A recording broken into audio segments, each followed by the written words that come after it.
ನ್ಯೂಸ್ಗೆ ಸ್ವಾಗತ. ಹಾವೇರಿ ಜಿಲ್ಲೆಯ ಶಿಗ್ಗಾವಿ ತಾಲೂಕಿನ ಸುಕ್ಷೇತ್ರ ಹೋತನಹಳ್ಳಿಯಲ್ಲಿ ಶ್ರೀ ಲಿಂ ಮಘಚ ಶಾಂತಿವೀರ ಮಹಾಸ್ವಾಮಿಗಳ ನೂತನ ಶಿಲಾಮೂರ್ತಿ ಪ್ರಾಣ ಪ್ರತಿಷ್ಠಾಪನೆ ಹಾಗೂ ಶ್ರೀ ಸಿಂದಗಿ ಶಾಂತಿವೀರ ಮಠದ ನೂತನ ಕಟ್ಟಡ ಲೋಕಾರ್ಪಣೆ ಕಾರ್ಯಕ್ರಮದ ಪೂರ್ವಭಾವಿ ಸಭೆ ಭಕ್ತಿಭಾವದಿಂದ ಜರುಗಿದೆ. ಶ್ರೀ ಮಘಚ ಶಂಭುಲಿಂಗ ಪಟ್ಟಾಧ್ಯಕ್ಷರು, ಸಿಬ್ಬಂದಿ ಮಠ ಹೋತನಹಳ್ಳಿ ಇವರ ಅಧ್ಯಕ್ಷತೆಯಲ್ಲಿ ಹಾಗೂ ಶ್ರೀ ಮಣಿಪ್ರ ಸದಾಶಿವ ಮಹಾಸ್ವಾಮಿಗಳು ಹುಕ್ಕೇರಿ ಮಠ ಹಾವೇರಿ ಸ್ವಾಮೀಜಿಗಳ ಸಾನ್ನಿಧ್ಯದಲ್ಲಿ ಸಭೆ ಜರುಗಿದೆ. ಈ ಸಂದರ್ಭದಲ್ಲಿ ಮಾತನಾಡಿದ ಸದಾಶಿವ ಮಹಾಸ್ವಾಮಿಗಳು ಹೋತನಹಳ್ಳಿ ಸಿಂದಗಿ ಶಾಂತಿವೀರ ಮಠದ ನೂತನ ಕಟ್ಟಡ ಲೋಕಾರ್ಪಣೆ ಹಾಗೂ ಪ್ರಾಣ ಪ್ರತಿಷ್ಠಾಪನೆ ಕಾರ್ಯಕ್ರಮವನ್ನು ಅತ್ಯಂತ ಅಚ್ಚುಕಟ್ಟಾಗಿ ನಡೆಸಬೇಕಾದರೆ ಗ್ರಾಮದ ಎಲ್ಲಾ ಸದ್ಭಕ್ತರು ಒಗ್ಗಟ್ಟಿನಿಂದ ಕೆಲಸ ಮಾಡಬೇಕು ಅಂತ ಕರೆಕೊಟ್ಟಿದ್ದಾರೆ. ಸಭೆಯಲ್ಲಿ ಕಾರ್ಯಕ್ರಮ ಯಶಸ್ಸಿಗೆ ಪ್ರಚಾರ ಸಮಿತಿ, ಸ್ವಾಗತ ಸಮಿತಿ, ಹಣಕಾಸು ಸಮಿತಿ, ವೇದಿಕೆ ನಿರ್ಮಾಣ ಸಮಿತಿ ಹಾಗೂ ದಾಸೋಹ ಸಮಿತಿ ಸೇರಿ ಒಟ್ಟು 5 ಸಮಿತಿಗಳನ್ನು ರಚಿಸಿ ಪ್ರತಿಯೊಂದು ಸಮಿತಿಗೂ 10 ಸದಸ್ಯರನ್ನ ನೇಮಕ ಮಾಡಲಾಗಿದೆ. ನೂತನ ಕಟ್ಟಡ ಲೋಕಾರ್ಪಣೆ ಹಾಗೂ ಧಾರ್ಮಿಕ ಕಾರ್ಯಕ್ರಮಗಳು 18/4/2026 ರಿಂದ 23/4/2026 ತನಕ 6 ದಿನಗಳ ಕಾಲ ನಡೆಯುತ್ತೆ. ಮೊದಲ ದಿನ ಹಾವೇರಿಯ ಸಿಂದಗಿ ಶಾಂತಿವೀರ ಮಠದಿಂದ ಶ್ರೀ ಶಾಂತಿವೀರ ಮಹಾಸ್ವಾಮಿಗಳ ನೂತನ ಮೂರ್ತಿಯನ್ನ ಸಂಗೂರು ಮಾರ್ಗವಾಗಿ ಪ್ರಮುಖ ಹಳ್ಳಿಗಳ ಮುಖಾಂತರ ಭವ್ಯ ಬೈಕ್ ರ್ಯಾಲಿಯೊಂದಿಗೆ ಹೋತನಹಳ್ಳಿ ಗ್ರಾಮ ಗಡಿವರೆಗೆ ಕರೆತರಲು ತೀರ್ಮಾನಿಸಲಾಗಿದೆ. ಬಳಿಕ ವಾದ್ಯಗೋಷ್ಠಿ, ಕುಂಭಮೇಳ ಹಾಗೂ ಸುಮಂಗಲಿಯರ ಆರತಿಯೊಂದಿಗೆ ಗ್ರಾಮ ಪ್ರವೇಶ ಮಾಡಲಾಗುತ್ತೆ. ಈ ಅವಧಿಯಲ್ಲಿ ಪ್ರತಿದಿನ ಪುರಾಣ ಪ್ರವಚನ ಕಾರ್ಯಕ್ರಮಗಳು ಜರುಗುತ್ತೆ. ಶ್ರೀ ಶಂಭುಲಿಂಗ ಪಟ್ಟಾಧ್ಯಕ್ಷರ ತುಲಾಭಾರ ಕಾರ್ಯಕ್ರಮವೂ ಕೂಡ ಜರುಗುತ್ತೆ. ಜೊತೆಗೆ 22/4/2026 ಶ್ರೀ ಮಘಚ ಶಂಭುಲಿಂಗ ಶಿವಾಚಾರ್ಯರ ಷಷ್ಠಬ್ದಿ ಕಾರ್ಯಕ್ರಮವನ್ನು ಸುತ್ತಮುತ್ತಲಿನ ಗ್ರಾಮದ ಸದ್ಭಕ್ತರ ಸಮ್ಮುಖದಲ್ಲಿ ನೆರವೇರಿಸಲು ಸಭೆಯಲ್ಲಿ ಅಭಿಪ್ರಾಯ ವ್ಯಕ್ತವಾಗಿದೆ. 23/4/2026 ಬೆಳಿಗ್ಗೆ ವಾಸ್ತುಶಾಂತಿ ಹೋಮ, ನೂತನ ಮೂರ್ತಿಯ ಪ್ರಾಣ ಪ್ರತಿಷ್ಠಾಪನೆ, ನವಗ್ರಹ ಪ್ರತಿಷ್ಠಾಪನೆ, ಕಟ್ಟಡ ಗೋಪುರದ ಕಳಸಾರೋಹಣ ನಡೆಯುತ್ತೆ. ಮಧ್ಯಾಹ್ನ ಮಹಾದಾಸೋಹ ಹಾಗೂ ಸಂಜೆ ವೇದಿಕೆ ಕಾರ್ಯಕ್ರಮ ಹಮ್ಮಿಕೊಳ್ಳಲಾಗುತ್ತೆ. ಇದೇ ವೇಳೆ ಶ್ರೀ ಶಂಭುಲಿಂಗ ಶಿವಾಚಾರ್ಯರು ಶ್ರೀ ಸಿಂದಗಿ ಶಾಂತಿವೀರ ಮಠದ ಪೀಠಾಧಿಪತಿಗಳಾಗಿ 25 ವರ್ಷ ಪೂರೈಸಿದ ಹಿನ್ನೆಲೆ ರಜತ ಮಹೋತ್ಸವ ಅಂಗವಾಗಿ ಗುರುವಂದನೆ ಹಾಗೂ ಗೌರವ ಸಮರ್ಪಣೆ ನಡೆಯುತ್ತೆ. ಪರಮ ಪೂಜ್ಯ ಹಾನಗಲ್ಲು ಕುಮಾರ ಮಹಾಸ್ವಾಮಿಗಳವರು ತಮ್ಮ ಜೀವನದ ಕೊನೆ ಉಸಿರಿರುವವರೆಗೂ ಸಮಾಜ ಸಮಾಜ ಸಮಾಜ ಅಂತ ಬದುಕಿದವರು. ಸಾಮಾನ್ಯವಾಗಿ ಲೌಕಿಕದಲ್ಲಿ ಗೃಹಸ್ಥರು ತಮ್ಮ ಜೀವನದ ಕೊನೆ ಉಸಿರು ಇರುವ ಸಂದರ್ಭಗಳಲ್ಲಿ ತಮ್ಮ ಬಯಕೆಗಳನ್ನು ಹೀಗಾಗಬೇಕು, ಹೀಗಿರಬೇಕು, ತಮ್ಮ ಕೊನೆಯ ಆಸೆಗಳನ್ನು ಮಕ್ಕಳ ಮುಂದೆ, ಮೊಮ್ಮಕ್ಕಳ ಮುಂದೆ ಹೇಳುವಂಥದ್ದನ್ನು ಸಹಜವಾಗಿ ನೀವೆಲ್ಲ ಕಂಡಿರ್ತೀರಿ. ಸ್ವಾಮಿಗಳವರು ಕೂಡ ತಮ್ಮ ಕೊನೆಯ ಅಪೇಕ್ಷೆಗಳು, ಕಾರ್ಯಕ್ರಮ ಹಿಂಗಿರಬೇಕು, ಮಠದ ಬೆಳವಣಿಗೆ ಹಿಂಗಾಗಬೇಕು, ಈ ಮಠಕ್ಕೆ ಒಂದು ಉತ್ತರಾಧಿಕಾರಿ ಮಾಡ್ರಿ ಅಂತ ಹಿಂಗೆಲ್ಲ ಕೆಲವೊಂದಿಷ್ಟು ವಿಚಾರಗಳನ್ನು ಪ್ರಸ್ತುತಪಡಿಸ್ತಿದ್ದಾರೆ.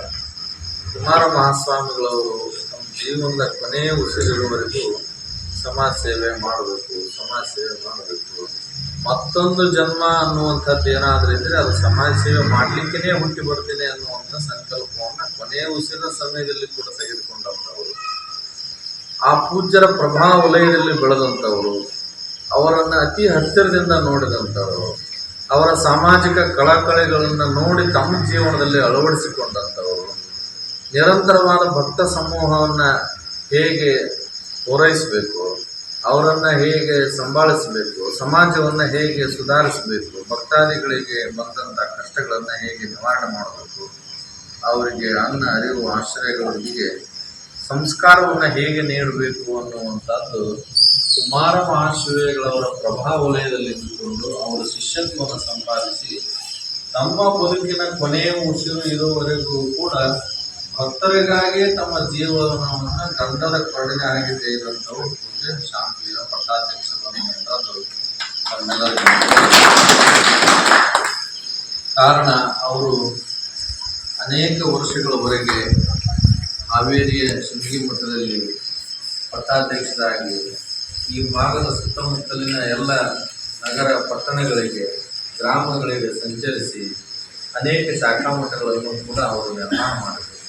ದೂರದ ಮಲೆನಾಡಿನಲ್ಲಿ ನನ್ನ ಮಕ್ಕಳಿಗೆ ಶಿಕ್ಷಣ ಜೊತೆಗೆ ಸಂಸ್ಕಾರ ಬರಬೇಕು ಅಂತೇಳಿ ಮಲೆನಾಡಿನ ಶಿವಮೊಗ್ಗೆಯಲ್ಲಿಯೂ ಕೂಡ ಒಂದು ಕುಮಾರೇಶ್ವರ ಧಾರ್ಮಿಕ ಪಾಠಶಾಲೆ, ಬ್ಯಾಡಗಿಯಲ್ಲಿ ಧಾರ್ಮಿಕ ಪಾಠಶಾಲೆ, ಸಂಗೂರಿನಲ್ಲಿ ಪಾಠಶಾಲೆ, ನರೇಗಲ್ದಲ್ಲಿ ಪಾಠಶಾಲೆ, ಹೊಸನಳ್ಳಿಯಲ್ಲಿ ಪಾಠಶಾಲೆ, ಹೀಗೆ ನಮ್ಮ ಗದಗದಲ್ಲಿ ಪಾಠಶಾಲೆ, ಸಿಂದಗಿಯಲ್ಲಿ ಪಾಠಶಾಲೆ. ಅವರ ಉದ್ದೇಶ ಇಷ್ಟೇ ಆಗಿತ್ತು, ಮಠಕ್ಕೆ ಬರುವಂತಹ ಭಕ್ತಾದಿಗಳಿಗೆ ಒಂದು ಉತ್ತಮವಾದಂಥ ಸಂಸ್ಕಾರವನ್ನು ನೀಡುವ ಸ್ವಾಮಿಗಳಾಗಿರಬೇಕು. ಊರಲ್ಲಿರುವಂಥ ಜಂಗಮರು ಕೂಡ ಸುಸಂಸ್ಕೃತರಾಗಬೇಕು ಅನ್ನುವಂಥದ್ದು. ಎಲ್ಲೋ ಒಬ್ಬರು ಅಪರೂಪ ಅನ್ನೋ ಊರಿನ ಜಂಗಮರು ಕೂಡ ಅವರೆಲ್ಲರೂ ಸುಶಿಕ್ಷಿತರು, ಶಿಕ್ಷಣವನ್ನು ಪಡೆದುಕೊಂಡಂಥವ್ರು ಸಂಸ್ಕಾರಿಗಳು ಅಂತ ಇದ್ದಿದ್ದಿಲ್ಲ. ಹೇಗಿತ್ತು ಅಂದ್ರೆ ಅವರು ಯಾವುದೋ ರೀತಿಯಾಗಿ ಬಟ್ಟೆ ಬರೆಗಳನ್ನು ಧರಿಸುವುದು, ಅವ್ರ ಇರುವಿಕೆ ಬೇರೆ, ಅವ್ರ ನಡೆನುಡಿನೇ ಬೇರೆ ಅನ್ನುವಂಥ ಕಾಲಘಟ್ಟ ಹಿಂದೆ ಇತ್ತು. ಆ ಒಂದು ವಿಚಾರವನ್ನು ಇಟ್ಟುಕೊಂಡು ಒಂದು ಧಾರ್ಮಿಕ ಪಾಠಶಾಲೆಯನ್ನು ಮಾಡಿದರೆ ಇಡೀ ನಮ್ಮ ಸಮಾಜದ ಜಂಗಮ ಮಕ್ಕಳು ಸುಧಾರಿಸ್ತಾರೆ. ಆ ಜಂಗಮ ಮಟ್ಟಗಳು ಒಂದೊಂದು ಊರಿಗೆ ಹೋಗಿ ಅಲ್ಲಿರುವಂಥ ಎಲ್ಲ ಶಿಷ್ಯರಿಗೆ ಸಂಸ್ಕಾರವನ್ನು ಹುಟ್ಟಿನಿಂದ ಹಿಡಿದು ಕೊನೆಯ ಸಾಯುವವರೆಗೂ ಕೂಡ ಸತ್ತ ಮೇಲಿನೂ ಶವ ಸಂಸ್ಕಾರವನ್ನು ಹಿಡಿದು ಹೇಗೆ ನಮ್ಮ ಆಚರಣೆಗಳು ಇರಬೇಕು, ಆ ದೇಹಕ್ಕೆ ಅಂತಿಮ ಸಂಸ್ಕಾರವನ್ನು ಹೇಗೆ ಕೊಡಬೇಕು ಅನ್ನುವಂತಹ ಎಲ್ಲ ವಿಚಾರಗಳನ್ನು ಕಲಿಸುವುದಕ್ಕಾಗಿ ಒಂದು ಪಾಠಶಾಲೆಯನ್ನು ಮಾಡಿದರು. ಆ ಕುಮಾರೇಶ್ವರ ಧಾರ್ಮಿಕ ಪಾಠಶಾಲೆ ಇವತ್ತು ಎಷ್ಟೊಂದು ಕೆಲಸವನ್ನು ಮಾಡ್ತಾ ಇದೆ ಅಂದರೆ ಕರ್ನಾಟಕ, ಆಂಧ್ರ, ಮಹಾರಾಷ್ಟ್ರ, ತೆಲಂಗಾಣ, ತಮಿಳುನಾಡು ಹೀಗೆ 4-5 ರಾಜ್ಯಗಳಲ್ಲಿ ಯಾವುದೇ ದೇವಸ್ಥಾನ ಇರ್ಬೋದು, ಮಠಗಳಿರ್ಬೋದು, ಮಂದಿರಗಳಿರ್ಬೋದು, ಊರುಗಳಲ್ಲಿ ಅವರವರ ಬದುಕನ್ನು ಕಟ್ಟಿಕೊಳ್ಳುವಂಥದ್ದಾಗಿರ್ಬೋದು, ಇಷ್ಟೆಲ್ಲ ಕಾರ್ಯಕ್ರಮ ಚೆನ್ನಾಗಿ ನಡೆಸ್ಕೊಂಡು ವಿದ್ಯಾರ್ಥಿಗಳು ಜಂಗಮಠಗಳು ಮುನ್ನಡೀತಾ ಇದ್ದಾರೆ ಅಂದರೆ ಅವರೆಲ್ಲರ ಬೆನ್ನ ಹಿಂದಿನ ಬೆಳಕು ಯಾರು ಅಂದರೆ ಸಿಂದಗಿ ಶಾಂತಿವೀರ ಪಟ್ಟಾಭಿಷೇಕ. ಅವರ ಕಲ್ಪನೆಯ ಕೂಸಾಗಿ ಬೆಳೆದಿರುವಂಥದ್ದು ಹೋತ್ನಳ್ಳಿಯ ಸಿಂದಗಿ ಮಠ. ಇಲ್ಲಿ ಅನೇಕ ಸಂದರ್ಭಗಳಲ್ಲಿ ಬಂದಾಗಲೆಲ್ಲ ಅವ್ರಿಗೆ ಭಕ್ತರ ಮನೆಯಲ್ಲಿ ಉಳ್ಕೊಳ್ಳಿಕ್ಕೆ ಸಾಕಷ್ಟು ಅವಕಾಶ ಇದ್ರೂ ಭಕ್ತರ ಅಪೇಕ್ಷೆ ಮೇರೆಗೆ ಅವ್ರ ಸಂಕಲ್ಪದ ಮೇಲೆ ಇಲ್ಲಿ ಸಿಂದಗಿ ಮಠ ಆರಂಭ ಆಯಿತು ಅನ್ನುವಂಥದ್ದು ನಮ್ಮೆಲ್ಲರಿಗೆ ತಿಳಿದಿರುವಂಥ ವಿಚಾರ. ಈ ಸಿಂದಗಿ ಮಠ ಆರಂಭ ಆದಾಗಿನಿಂದನೂ ಶಾಂತಿವೀರಜ್ಜರು ಬರೋದು ಹೋಗೋದು ಮಾಡ್ತಾಯಿದ್ರು. ಕಾರ್ಯಕ್ರಮಗಳಿದ್ದಾಗ, ಮನೆ ಪೂಜೆ ಪುನಸ್ಕಾರಗಳಿದ್ದಾಗ ಅವೆಲ್ಲ ಬರೋದು ಹೋಗೋದು ಮಾಡ್ತಾಯಿದ್ರು. ಭಕ್ತರ ಕೋರಿಕೆ, ಸಿಂದಗಿ ಗುರುಗಳವರ ಇಚ್ಛೆ ಇಲ್ಲೊಬ್ಬರು ಸ್ವಾಮಿಗಳು ಆಗಬೇಕು ಅನ್ನುವಂತಹ ಸಂಕಲ್ಪಕ್ಕೆ ಬಹುಶಃ ಆ ಒಂದು ಪೂರ್ವ ಸಂಕಲ್ಪ ಇತ್ತು ಏನೋ, ಅದು ಪೂಜ್ಯರಾದಂಥ ಅವರ ವಂಶಜರೂ ಆಗಿರುವಂಥ ಪೂಜ್ಯ ಶಂಭುಲಿಂಗ ಪಟ್ಟಾಧ್ಯಕ್ಷರು ನಮ್ಮ ಹೋತ್ನಳ್ಳಿಗೆ ಬರುತ್ತಿರುವಂಥದ್ದು ಬಹಳ ಪುಣ್ಯ ವಿಶೇಷ ಅನ್ನುವಂಥ ಒಪ್ಪಿಕೊಳ್ಳಬೇಕಾಗಿರುವಂಥದ್ದು. ಅದು ಯೋಗ ಏನೋ ವಿಶೇಷ ನಾವೆಲ್ಲ ಗಮನಿಸಬೇಕಾಗಿರುವಂಥದ್ದು. ಅವರು 2001ರಲ್ಲಿ ಪಟ್ಟಾಭಿಷೇಕರಾದರು.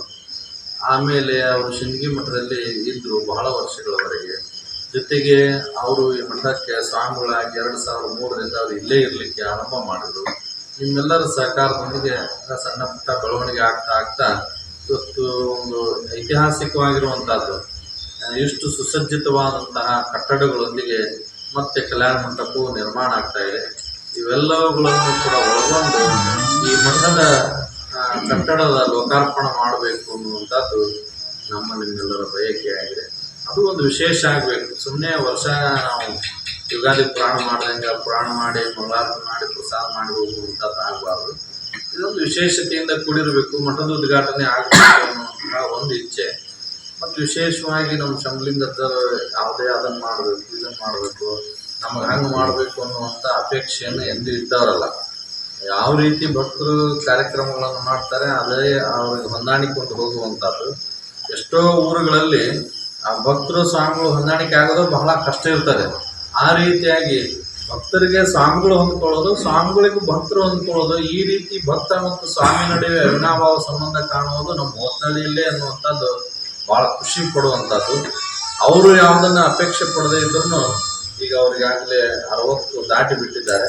ಅವ್ರಿಗೊಂದು ಷಷ್ಠಿ ಪೂರ್ತಿ ಸಮಾರಂಭವನ್ನು ಕೂಡ ಈ ಕಾರ್ಯಕ್ರಮದ ನಿಮಿತ್ತ ಮಾಡಿದರೆ ಬಹಳ ಒಳ್ಳೆಯದಾಗ್ತದೆ ಅನ್ನುವಂಥದ್ದು ವಿಚಾರ. ಮಠದ ಉದ್ಘಾಟನೆ ಆಗ್ತಿರ್ತಾರೆ, ಜೊತೆಗೆ ಅವ್ರ ಈ ಮಠಕ್ಕೆ ಬಂದು ನಾನು ಈಗ ಕೇಳಿದೆ, ನಾನು 30 ವರ್ಷ ಆಗಿರ್ಬೇಕು ಇಲ್ಲಿ ಬಂದು ಅಂತ ಅಂದ್ಕೊಂಡೆ. 2001ರಾಗ ಅವ್ರು ಪಟ್ಟಾಧಿಕಾರರು, ಈಗ 2026 ಅದೊಂದು ರಜತ ಮಹೋತ್ಸವ, ಬೆಳ್ಳಿ ಹಬ್ಬನೂ ಕೂಡ. ಅದು ಎಷ್ಟು ಯೋಗಾಯೋಗ ಕೂಡಿ ಬಂದಿದೆ ಅಂದರೆ ಮಠದ ಉದ್ಘಾಟನೆ ಆಗಬೇಕು, ಅವ್ರ ಷಷ್ಠಿ ಪೂರ್ತಿ ಸಮಾರಂಭ ಆಗಬೇಕು, ಮತ್ತು ಈ ಪೀಠಾರೋಹಣದ ರಜತ ಮಹೋತ್ಸವ ಬೆಳ್ಳಿ ಹಬ್ಬನೂ ಕೂಡ 3 ಹೇಗಿರ್ಲಿ ಎಲ್ಲರೂ ಕೂಡಿ ಅದು ಮಠದ ಉದ್ಘಾಟನೆ ನಡೆಯೋದ್ರಾಗ 5 ದಿನ ಪ್ರವಚನದಾಗ ಅದನ್ನು ಒಂದೊಂದು ದಿನ ಮಾಡಿಬಿಡುವುದು. ಅದ್ರ ಉದ್ದೇಶ ಇಷ್ಟೇ. ಮತ್ತೆ ನಾವು ಅವ್ರದ್ದು ಷಷ್ಠಬ್ದಿ ಕೂಡ್ಸಾಕ ಮತ್ತೊಂದು ಬೇರೆ ಕಾರ್ಯಕ್ರಮ ಮಾಡಿ ಮತ್ತೆ ಪಟ್ಟಿ ಮಾಡೋದು ಅದರದ್ದೇನು ಉದ್ದೇಶ. ಮತ್ತೆ ನಾವೇನು ಕೇಳಿದ್ರು ನಮ್ಮ ಭಕ್ತರಿಗೆ ಹೊರೆ ಆಗ್ತದೆ. ಆಗ್ಲೇ ಗಾಢ ಹೇಳಾಗ್ತಿದ್ರು, ಮಠ ಕಟ್ಟಾಕು ಕೊಟ್ಟಾರ, ಜಾತ್ರೆಗೂ ಕೊಡ್ತಾರ, ಮತ್ತೆ ದೇವಿ ಜಾತ್ರೆ ಎಲ್ಲ ಮಾಡ್ಯಾರ. ಇಷ್ಟೆಲ್ಲ ಒತ್ತಡದೊಳಗೆ ನಾವು ಭಕ್ತರಿಗೆ ಹೊರೆ ಆಗೋದು ಬೇಡ ಅಂತ ಅವ್ರು ಹೇಳ್ತಾ ಇದ್ರು. ಆದರೆ ಅಜ್ಜನ ಆಶೀರ್ವಾದ ದೇವರ ಆಶೀರ್ವಾದ ಇತ್ತು ಅಂತಂದ್ರೆ ಅವ್ರು 150 ರೂಪಾಯಿ ಕೊಡ್ಲಿ ಮತ್ತೊಂದು ಈ ಮಠದ ಉದ್ಘಾಟನೆ ಅದು ಅದ್ದೂರಿಯಾಗಿ ಇಡೀ ನಮ್ಮ ಜಿಲ್ಲಾ ಈ ಕಡೆ ಗಮನ ಹರಿಸುವಾಗ ಅದು ಹಾಗೆ ಆಗ್ತದೆ ಅನ್ನುವಂಥ ಭರವಸೆ. ಅವರು ಯಾರನ್ನು ಕಾಡಿ ಬೀಡಿ ಇಸ್ಕೊಳ್ಳುವಂತ ಸಾಂಗ್ಗಳಲ್ಲ, ನಿಮ್ಗೆಲ್ಲ ಗೊತ್ತಿದೆ. ಅವ್ರು ಮುಂದೆ ಕೂರಿಸ್ಕೊಂಡು ಹೇಳುವಂತ ವಿಚಾರನ ಅಲ್ಲ. ನಮ್ಮ ಜಿಲ್ಲೆಯಾದ್ಯಂತ ಎಷ್ಟು ಹಳ್ಳಿಗಳಿಗೆ ಹೋಗ್ತಾರ, ಎಷ್ಟು ಭಕ್ತ ಮನೆಗಳಿಗೆ ಹೋಗ್ತಾರ. ಅವ್ರು ಕೊಟ್ಟಿರುವಂತಹದ್ದು ಹಿಂದೂ ಸಿಂಧಿ ಗುರುಗಳವರ ಇತಿಹಾಸವನ್ನ ನಾವು ಓದ್ತಿದೀವಿ. ಬಡವರ ಗುಡಿಸಲೇ ಆಗಿರ್ಲಿ, ಶ್ರೀಮಂತರ ಅರಮನೆ ಆಗಿರ್ಲಿ, ಬಡವನ ಮನೆಯಾಗ ಎಷ್ಟು ಖುಷಿ ಇರ್ತಿದ್ರು, ಶ್ರೀಮಂತರ ಮನೆಯಾಗೂ ಅಷ್ಟೇ ಖುಷಿಯಾಗಿರ್ತಿದ್ರು. ಬಡವ ಕೊಟ್ಟರು ಖುಷಿ ಆಗ್ತಿತ್ತು, ಶ್ರೀಮಂತ ಕೊಡದೇ ಇದ್ರು ಖುಷಿ ಆಗ್ತಿತ್ತು. ಅವ್ರು ಕೊಟ್ಟಾರ ಅಂತ ಬೇಜಾರಿಲ್ಲ, ಕೊಡ್ಲಿಲ್ಲ ಅಂತ ಅವ್ರಿಗೆ ದುಃಖ ಇಲ್ಲ. ಇವೆರಡುಗಳ ಮಧ್ಯದಲ್ಲಿ ಕೂಡ ಅವ್ರನ್ನ ನೋಡಿ ಬೆಳೆದಂಥವ್ರು, ಹಾನಗಲ್ ಕುಮಾರೇಶ್ವರ ನೋಡಿ ಬೆಳೆದಂಥವ್ರು ಸಿಂದಗಿ ಅಜ್ಜವರು, ಸಿಂದಗಿ ಅಜ್ಜಾರ್ ನೋಡಿ ಬೆಳೆದಂಥವ್ರು ಶಂಭುಲಿಂಗ ಅಜ್ಜಾರ್. ಹೀಗಾಗಿ ಅವರ ಗುಣಗಳೇ ಬಳವಳಿಯಾಗಿ ಬಂದು ಯಾವ ಭಕ್ತರಿಗೂ ಹೊರೆಗೆ ಆಗಬಾರ್ದು ಅನ್ನುವಂತಹ ಒಂದು ನಿಜವಾದ ಭಕ್ತ ಪ್ರೇಮಿ ಸಾಂಗ್ಗಳು ಅಂದ್ರೆ ಶಂಭುಲಿಂಗ ಅಜ್ಜಾರ್ ಅನ್ನುವಂಥದ್ದು ಬಹಳ ಅದು ನಮ್ಮ ಕರ್ತವ್ಯ. ನಮ್ಮೆಲ್ಲರ ಪ್ರೀತಿ ವಿಶ್ವಾಸಕ್ಕೆ ಅವರ ಒಂದು ಕಾರ್ಯಕ್ರಮಗಳನ್ನು ನೆರವೇರಿಸುವಂತಹ ಒಂದು ಸುಯೋಗ ನಿಮ್ಮೆಲ್ಲರಿಗೂ ಇದೆ ಅನ್ನುವಂಥದ್ದು. ಸ್ವಾಮಿ ಯಾವಾಗಲೂ ತನ್ನ ಖುಷಿಗಾಗಿ ಯಾವಾಗಲೂ ಅಪೇಕ್ಷೆ ಪಡಂಗಿಲ್ಲ. ಮೊನ್ನೆ ನಮ್ಮ ಬೆಳೆ ತುಲಾಭಾರ ಆಯಿತು, ಬೇಡ ಅಂತ ಹೇಳಿದ್ರು ಅವರು ಒಂದು ನಿಮಿತ್ತ ಕಾರಣ ಆಯಿತು, ಒಂದು ಹಾಸ್ಟೆಲ್ ಕಟ್ಟಬೇಕು, ಮಕ್ಕಳಿಗೆ ಅನುಕೂಲ ಆಗ್ತದೆ ಅಂತ ಹೇಳಿ ಅನೇಕ ಜನರೆಲ್ಲರೂ ಸೇರಿ ಕಾರ್ಯಕ್ರಮ ಮಾಡಿದರು. ಹಾಗೆ ಗುರುಗಳಿಗೆ ಏನು ಮಾಡಿದ್ರು ಕೂಡ ಮಠದ ಒಳಿತಿಗಾಗಿ, ಮಠದ ಅಭಿವೃದ್ಧಿಗಾಗಿ, ಮಠದ ಏಳಿಗೆಗಾಗಿ ಅನ್ನುವಂಥದ್ದು ಈಗೆಲ್ಲ ನೀವು ಒಂದು ಸಮಿತಿ ಮಾಡಿಕೊಂಡು, ಮಠದ ಒಂದು ಕಮಿಟಿ ಮಾಡ್ಕೊಂಡು ಬಹಳ ಅತ್ಯುತ್ತಮವಾದ ಬದಲಾವಣೆ ಅಭಿವೃದ್ಧಿಯನ್ನು ಮಾಡ್ತಾ ಇದ್ದೀರಿ. ಅದರ ಜೊತೆಗೆ ಇನ್ನೂ ಒಂದು ದೊಡ್ಡ ಜವಾಬ್ದಾರಿ, ಇದು ಒಮ್ಮೆ ವಿಶೇಷ ಕಾರ್ಯಕ್ರಮಗಳು ಯಾವಾಗಲೂ ಒಂದ್ಸಲ ನಮ್ಮ ಜೀವನದಲ್ಲಿ ಅವಿಸ್ಮರಣೀಯವಾಗಿರುವಂಥದ್ದು. ಪಟ್ಟಾಧಿಕಾರ ಸಂದರ್ಭದಲ್ಲಿ ನೀವೆಲ್ಲ ಅವರನ್ನು ನೋಡಿದ್ದೀರಿ ಅಂದ್ರೂ ಅದ್ದೂರಿ ಮಾಡೋಕ್ಕಾಗಿತ್ತು ಇಲ್ಲ ಗೊತ್ತಿಲ್ಲ. ಇದೊಂದು ವಿಶೇಷ ನಮ್ಮ ಕೈಯಾಗ ಅವಕಾಶ ಇದೆ. ಈ ಕಾರ್ಯಕ್ರಮವನ್ನು ನಾವೆಲ್ಲರೂ ತನುಮನ ಧನದೊಂದಿಗೆ ಸೇವೆ ಸಲ್ಲಿಸೋಣ. ನಮ್ಮ ಗ್ರಾಮ ದೇವಿ ಜಾತ್ರೆ ಬಂದಾಗ ಎಷ್ಟು ಉತ್ಸಾಹದಿಂದ ನಾವು ಮಾಡ್ತೀವಿ, ನಮ್ಮ ಊರಿನ ಹಬ್ಬ ಬಂದಾಗ ಎಷ್ಟು ಉತ್ಸಾಹದಿಂದ ಮಾಡ್ತೀವಿ. ನಮ್ಮ ಮನ್ಯಾಗ ಒಂದು ಮನೆ ಪ್ರವೇಶ, ಮನ್ಯಾಗ ಮಕ್ಕಳು ಮದುವೆ ಇತ್ತಂದ್ರೆ ಎಷ್ಟು ಉತ್ಸಾಹದಿಂದ ಮಾಡ್ತೀವಿ. ಅವೆಲ್ಲವನ್ನು ಬದಿಗೊತ್ತಿ ಮಠದ ಸೇವಾ ಉತ್ಸಾಹದಿಂದ ಮಾಡಿದ್ರಿ ಅಂತಂದ್ರೆ ನಿಮ್ಮ ಮನೆತನ ಸುಗಮವಾಗಿ ನಡೆಸುವ ಶಕ್ತಿ ಶಾಂತಿರೇಶ ಕುಮಾರೇಶ ಪಟ್ಟೆ ನಮ್ಮೆಲ್ಲರಿಗೂ ಕೂಡ ಇರಲಿ ಎನ್ನುವಂಥದ್ದು ಬಹಳ ವಿಶೇಷವಾಗಿರುವಂಥದ್ದು. ಆ ಕಾರಣದಿಂದ ನಿಮ್ಗೊಂದು ದೊಡ್ಡ ಜವಾಬ್ದಾರಿ, ಸೇವಾ ಭಾಗ್ಯ, ಇದೊಂದು ಅವಕಾಶ. ಈ ಅವಕಾಶವನ್ನ ನಾವೆಲ್ಲರೂ ಕೂಡ ಸದುಪಯೋಗ ಮಾಡಿಕೊಳ್ಳುವಂತಹ ಒಂದು ಸಮಯ ಒದಗಿ ಬಂದಿದೆ. ಇನ್ನೇನು ಬಹಳ ದಿನ ಇಲ್ಲ, ಇನ್ನೊಂದು 20 ದಿನ, 1 ತಿಂಗಳು ಉಳಿದು ಅಷ್ಟರೊಳಗನೆ ನಾವೆಲ್ಲ ಜವಾಬ್ದಾರಿಯಿಂದ ಯಾರ್ಯಾರಿಗೆ ಇಲ್ಲಿ ಜವಾಬ್ದಾರಿಗಳನ್ನು ಕೊಡ್ತಾರೆ ಅದನ್ನು ನೀವೆಲ್ಲ ಸಮರ್ಥವಾಗಿ ನಿಭಾಯಿಸಬೇಕು. ಬಹಳ ವಿಶೇಷವಾಗಿ ಹಳ್ಳ್ಯಾಗ, ಸಿಟಿಗಿಂತ ಹಳ್ಳ್ಯಾಗ ಏನಿರ್ತದಂದ್ರೆ ನನಗೆ ಕರೆದಿಲ್ಲ, ನನಗೆ ಜವಾಬ್ದಾರಿ ಕೊಟ್ಟಿಲ್ಲ, ನನಗೆ ಇಂಥ ಅಧಿಕಾರ ಕೊಟ್ಟಿಲ್ಲ, ಇಂಥ ಸಮಿತಿಯಾಗಿ ಹಾಕಿಲ್ಲ ಅಂತೇಳಿ ಒಣ ರಾಜಕಾರಣ ಬಹಳ ಇರ್ತದೆ. ದಯಮಾಡಿ ಮಠದ ವಿಚಾರಕ್ಕೆ, ಇಂಥ ಧಾರ್ಮಿಕ ವಿಚಾರಕ್ಕೆ ಯಾರೂ ಅಂಥವ್ರನ್ನ ತಲೆ ಕೆಡಿಸ್ಕೊಳ್ಬಾರ್ದು, ಅದನ್ನ ತಲೆ ಹಾಕ್ಕೊಳ್ಬಾರ್ದು. ಯಾವುದೇ ಸಮಿತಿಯೊಳಗೆ ನಾವಿಲ್ಲ ಅಂದ್ರೂ ಮಠದ ಬಂದು ಸೇವೆ ಮಾಡಕ್ಕೆ. ಸಭೆಯಲ್ಲಿ ಗ್ರಾಮದ ಪ್ರಮುಖರು, ಗುರು ಹಿರಿಯರು, ತಾಯಂದಿರು ಹಾಗೂ ಅನೇಕ ಸದ್ಭಕ್ತರು ಭಾಗವಹಿಸಿದ್ರು. ಧರ್ಮಣ್ಣ ಭಂಗಿ ನಿರೂಪಣೆ ಮಾಡಿದ್ದು, ದ್ಯಾಮಣ್ಣ ಸವಣೂರ ವಂದಿಸಿದ್ರು. Raviraj Samshi, Haveri AG news. ಕನ್ನಡಿಗರ ಮೆಚ್ಚಿನ ನಿಮ್ಮ ಎಜೆ 24/7 ನ್ಯೂಸ್ ಕನ್ನಡ ವಾಹಿನಿ ಇದೀಗ ಟಿವಿಯಲ್ಲಿ ಲಭ್ಯ. ವೇಳೆ ನೋಟಿಸ್ ಕೊಟ್ಟಿದ್ರೆ ವಾಪಸ್ ತಗೋತೀವಿ. ಇವತ್ತು ವಕ್ಫ್ ಪ್ರಾಪರ್ಟಿ ಅಂತೇಳಿ ಬರ್ತದೆ ಅಂತ ಹೇಳಿದ್ರೆ ರೈತರು ಬೀದಿಗೆ ಬಂದ್ರೆ ಏನ್ ಮಾಡ್ಬೇಕಾಗತ್ತೆ? ಯಾರು ವೋಟ್ ಹಾಕಲಿಲ್ಲ ಅಂದ್ರೆ ಗ್ಯಾರಂಟಿನೆಲ್ಲ ಸ್ಟಾಪ್ ಮಾಡ್ಬಿಡ್ತೀವಿ.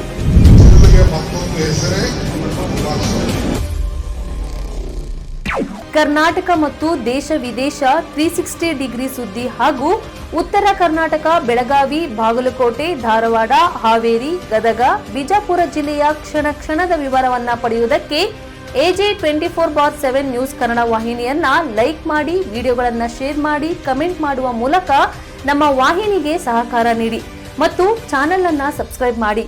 ಧನ್ಯವಾದಗಳು.